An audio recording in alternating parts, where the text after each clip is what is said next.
Hello everyone, thanks for tuning in to another video. Today I wanted to share two things with you. I wanted to show you how I like to clean up some of my tools after I'm done doing a project, but I also wanted to share with you how you can score some really good deals on some really high quality tools.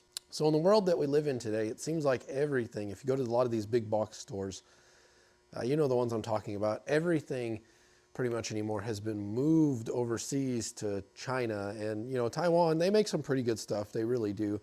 But it kind of makes me sad. Gone are the days of being able to buy a fairly good quality tool made here in the USA. And unless you really want to go the tool truck direction, Snap-on, Matco, some of those different brands, and pay buku bucks for something, unless you're using it full time, and even then, sometimes it's hard to stomach that.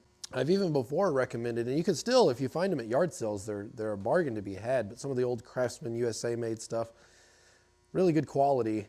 But people are starting to get kind of savvy to that, and it seems like they're jacking the prices up, especially if you're shopping on eBay. There's a lot of collectors out there and different things of that nature. They're really shooting the prices of these sockets and wrenches and things of that nature up. So I want to share with you a little trick that I use whenever I'm shopping for tools to try to do it somewhat in a frugal way, to where I'm getting something that's going to last me for the rest of my life at as good a price as I possibly can. Let me show you some of my latest pickups here and how I'm going to clean them up. So I've intentionally waited to clean a few of these up with you guys, as I wanted to do a video for you and kind of share my little secret, if you will. But I picked up these Snap-on pliers here, an eBay find. So we're going to clean these up today because I hadn't messed with them. And then some electrical stuff too. I picked these up, which these are still kind of a little dirty and worn looking, but I actually did clean these up. So I got these as well. There's some crimpers and splicers on the end. And then I picked up a nice blue point that had just a little problem that I was able to fix here. But this is actually just a wire stripper that it's just a handy tool to have right here. You can actually strip wire without messing anything up. So I hadn't cleaned this one up either. So let's take these over to the bench so I can show you guys how I like to clean this stuff. So what I like to use is this Ballistol. I'm not sure how you say it. This is really pretty much advertised as a cleaner lubricant for weapons, but I like to use it. I've actually seen another YouTube video where a guy used it on tools, and it seems to work really well. And so what I do is I keep just an old cut up cloth t-shirt. I keep it in this mason jar, and whenever I spray this stuff and wipe it down, I just throw it back in here because it's still got some of that Ballistol on it. That way I can use it for another time. These have actually already been cleaned, and you can tell they still look a little old and worn. But let me see if I can find a before picture for you guys so you can see how far that these have come. So all I do is I spray my Ballistol on my tools. I just give them a good wipe down. And typically what I'll do is, if they're really dirty like this set here, I will just shake up my Ballistol. And so for the example, like these Snap-on pliers here, I just give it a good spray. See, it comes out in a nice foam. Even on the handle itself, flip it over and do the same. A lot of times I'll let it soak like this overnight, even if it's real bad. And you would be amazed at how well this Ballistol will pull off dirt, grime, all sorts of crud. Then after I let it sit overnight, I just give it a good wipe down. And I think that's probably part of the secret too whenever I'm shopping for these tools, is you'll find a lot of times, even in the used tool market, it seems like people want something that's brand new. They're afraid of something that looks a little bit worn and used like this. So that's where you can swoop in and buy it at a huge discount as compared to brand new. Like these pliers here, this is probably a $70, $80 set, but you can see, because it's got a little corrosion, looks a little used. Somebody wanted to offload it, and there weren't just a ton of buyers that wanted to buy it for some reason. It's still perfectly functional. See what I mean in there? A little bit of dirt. It's perfectly functional, and it just wipes right off, but people seem to stray from it. So here I got myself a good tool for 30, 40 bucks, just depends on whenever you catch it. And this is a nice pair here. I can keep this for the rest of my life, and it's going to serve me well. A very high quality USA made tool right here. Something like this, since it wasn't real dirty, I'll just let that Ballistol soak for a few minutes. It doesn't have to, this one's not going to need to soak overnight. It's not all that dirty, not that bad. But you can see some of the grime that's coming out of here that I'm able to wipe right up. Could even hit the middle here with some of that Ballistol. It comes with a nozzle too if you need to be more delicate about how you do it. So I might just give that guy a good spritz. Give this one two. Flip them over. Let them sit.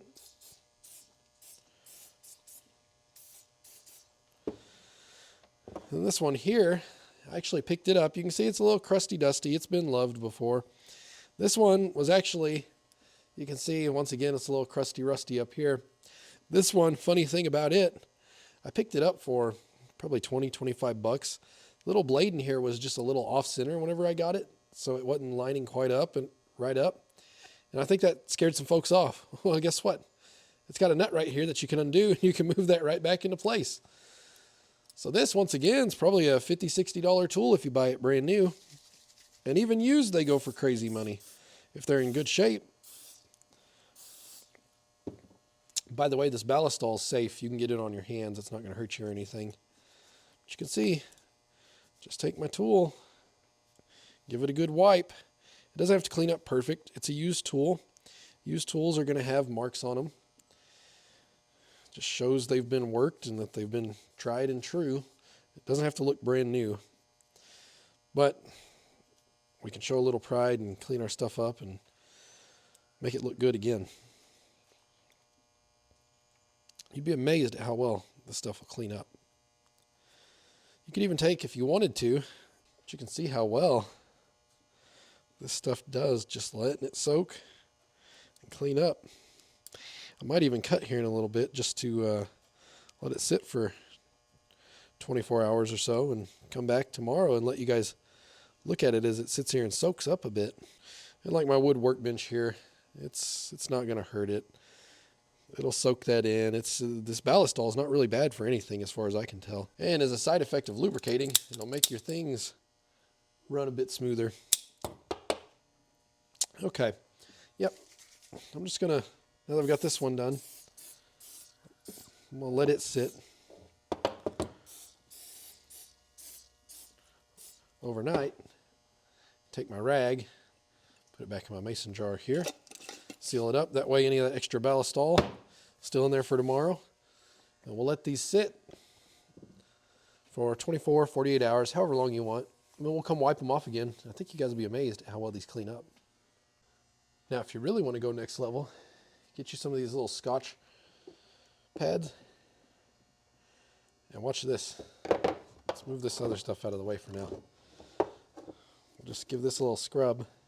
You might test it in a small inconspicuous spot if you're worried about how it might affect your metal. Look how it cleans this up. You can get a lot of grime off doing this. Look at that. Kind of a before and after. So it'll focus. Look at that. So that's cleaning up.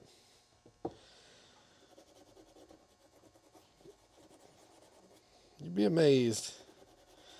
Like I say, what this looked like at first compared to now, it turned a lot of folks off from buying it just because it looked a little used and ugly. And once again, it doesn't have to absolutely be perfect. You don't even have to go this far if you don't want. I just enjoy cleaning things up, as weird as that sounds. Check out that side, just a quick rundown compared to that side. See how it cleaned it up?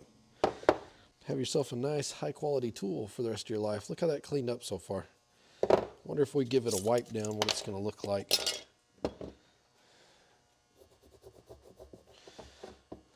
It's pulling some more stuff off, not just a ton, but boy, that looks so much better.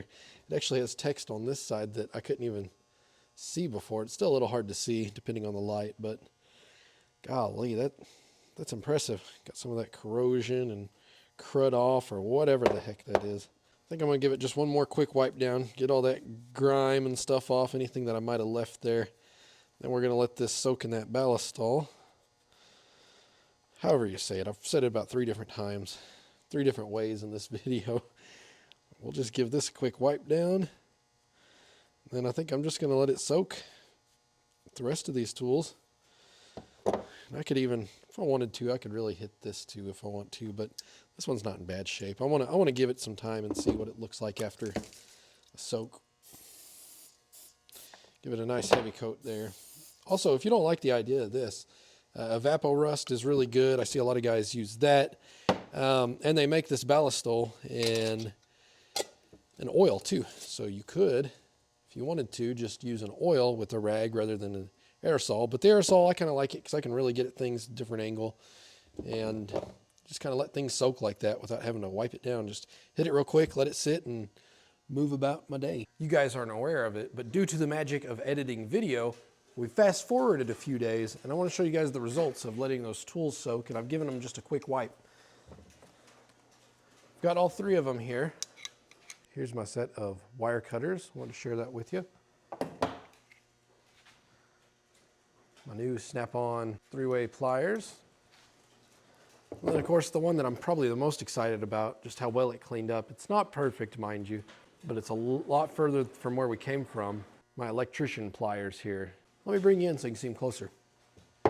Boy, I'm just pretty proud of how these turned out. With the light on them, you can see they've cleaned up really nice. In fact, you can see I've used these right here. I had a little project I needed to do. But these are perfect now. These look basically brand new, as does this. It just needs a quick wipe down. But it turned out looking really, really spectacular. The one that I'm most excited about are these electrician pliers. I don't really know what you call them. Wire strippers, crimpers. This has still got some wear spots on it, but this turned out phenomenal. Doesn't that look so much better than before? Well, that's it right there, guys. That's my secret.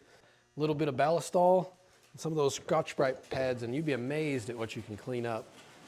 So don't be afraid to thrift. Don't be afraid of those used tools, even if they look a little off-putting, a little bit of surface rust. You can knock that off a lot of times and have yourself a really nice tool that'll last you a lifetime. Guys, I hope you enjoyed this video. If you did, please be sure to leave a thumbs up. And if you would, leave a comment on your favorite method to clean your tools. All right, until the next video, take care.